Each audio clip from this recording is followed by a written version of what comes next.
Detik-detik dua pemuda di Palembang kompak mencuri sepeda lipat anak, aksinya terekam CCTV.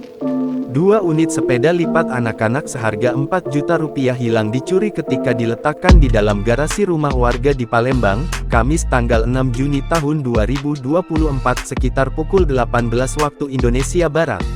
Tepatnya aksi pencurian itu terjadi di rumah warga Jalan Sukabangun 2, Lorong SMPN 46 Palembang, Kecamatan Sukarami, Palembang. Saat itu penghuni rumah tengah berada di kamar mandi dan tidak menyadari aksi dari pelaku.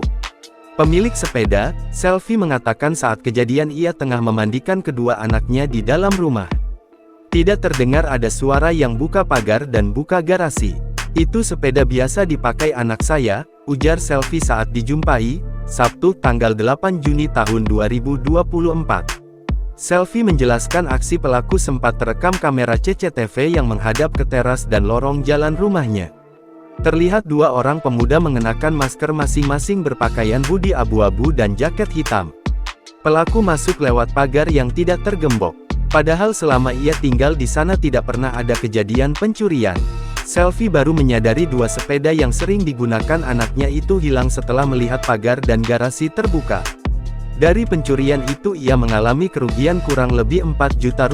Ini ia berencana akan membuat laporan ke pihak kepolisian. Satu sepeda harganya Rp2 juta. Rencana mau buat laporan polisi hari ini, katanya. Download Tribun X sekarang. Menghadirkan lokal menjadi Indonesia.